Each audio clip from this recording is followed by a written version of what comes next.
The modern day hero's arc is dead, and Hollywood killed it. The most accurate explanation of what the classic hero's arc looks like is this.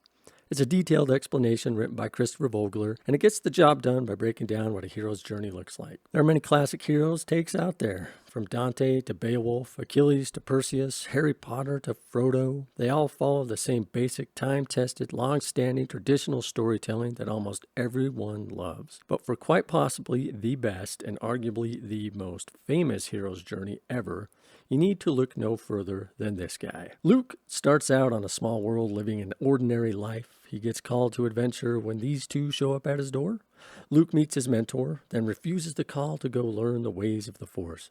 Aunt Beru and Uncle Owen die, and he is forced to flee as he has nothing left on Tatooine. He is also introduced to his enemies, the Empire here. He meets more allies in a Mos Eisley cantina and learns about conflict firsthand with Ponda Baba, or Buttface as he is affectionately called. He then goes on to the Death Star, where he comes into full conflict with the Empire, where he ultimately outsmarts the Empire, rescues the princess, loses a mentor, persuades a close ally to not abandon their cause, and blows up the biggest threat to the galaxy. You can see where Luke bucks the trend of some of these standards of storytelling for a hero's arc, at least in the first movie. And he does it with a never-ending optimistic attitude and a set of inbred and learned morals he never lets go of. It isn't until The Empire Strikes Back and Return of the Jedi that things like approaching the cave, quite literally in Luke's case, the ordeal, which happens both in the cave and later in the Death Star throne room, and the reward of seeing his father redeemed and friends free of the tyrannical grip of the Empire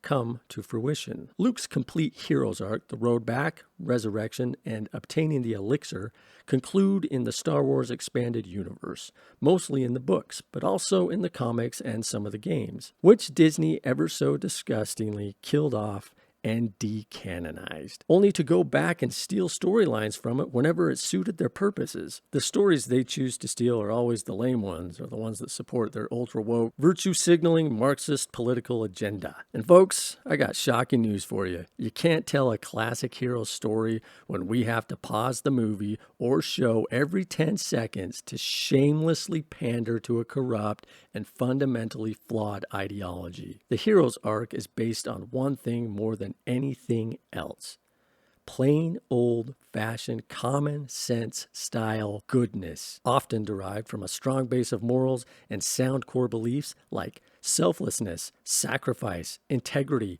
courage, strength, kindness, compassion, and love. 9 out of 10 times over the last 10 years or so, and much more so recently, we get almost none of that in our characters, especially our heroes. Our heroes nowadays are gray, neither good nor bad, which oftentimes is done so poorly that the character does end up just being plain bad. They lead with selfishness, victimhood, angst, cruelty, and an overall desire to serve themselves. Oftentimes, in fact, far too often now, it's simply to get a twisted political agenda across. So while we might get a Spider-Man No Way Home every once in a great while now, we are far more often left with depressing, unmotivating, uninspiring, preachy tripe like this.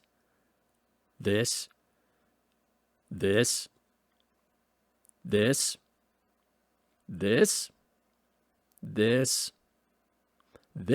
Yeah, I think you get the point. Will we ever get it back? Our nerddom, our characters with charisma and a moral compass, our classic heroes. I truly don't know, but like my favorite hero of all time, I refuse to give up hope. I'm Joe from Papa Jobo's. Peace.